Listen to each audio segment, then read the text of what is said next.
ಕೆಲವು ವಿಧಾನ ಮಂಡಲದ ಸದಸ್ಯರು ರಾಜ್ಯಪಾಲರನ್ನ ಅಡ್ಡ ಹಾಕಿ ಅವರ ಮೇಲೆ ಮ್ಯಾನ್ ಹ್ಯಾಂಡ್ಲು ಮಾಡುವಂಥ ಒಂದು ಪ್ರಯತ್ನವನ್ನು ಮಾಡಿದ್ದಾರೆ, ಗುಂಡಾ ವರ್ತನೆಯನ್ನು ತೋರಿದ್ದಾರೆ.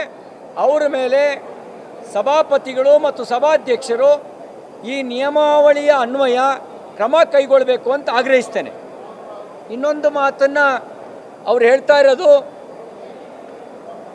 ರಾಜ್ಯಪಾಲರು ಸಂಪುಟ ಸಿದ್ಧಪಡಿಸಿಕೊಟ್ಟ ಭಾಷಣವನ್ನು ಓದಬೇಕು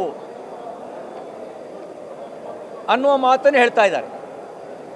ಮಾನ್ಯ ಮುಖ್ಯಮಂತ್ರಿಗಳೇ, ತಾವು ಲಾ ಗ್ರ್ಯಾಜುಯೇಟು, ಅತ್ಯಂತ ದೀರ್ಘಾವಧಿಯಲ್ಲಿ ಈ ಸದನದ ಸದಸ್ಯರಾಗಿ, ಮುಖ್ಯಮಂತ್ರಿಯಾಗಿ, ಮಂತ್ರಿಯಾಗಿ ಕಾರ್ಯನಿರ್ವಹಿಸಿದವರು. ರಾಜ್ಯಪಾಲರ ಭಾಷಣವನ್ನು ತಮ್ಮ ಸರ್ಕಾರದ ಕಾರ್ಯದ ಅವಲೋಕನ ಮಾಡ್ಕೊಳ್ಳೋಕ್ಕೆ,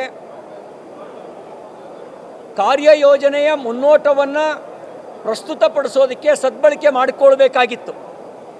ನೀವು ಸದ್ಬಳಕೆ ಮಾಡಿಕೊಳ್ಳೋದ್ರ ಬದಲಿಗೆ ಕೇಂದ್ರದ ವಿರುದ್ಧ ರಾಜ್ಯವನ್ನು ಸಂಘರ್ಷಕ್ಕೆ ತಯಾರು ಮಾಡುವ ರೀತಿಯಲ್ಲಿ ಕೇಂದ್ರ ಸರ್ಕಾರದ ವಿರುದ್ಧ ಸುಳ್ಳು ಹೇಳೋದಕ್ಕೆ, ಅಪಪ್ರಚಾರ ಮಾಡೋದಕ್ಕೆ, ಅವರ ಭಾಷಣವನ್ನು ದುರ್ಬಳಕೆ ಮಾಡಿಕೊಳ್ಳುವ ಪ್ರಯತ್ನವನ್ನು ನೀವು ಮಾಡಿದಿರಿ.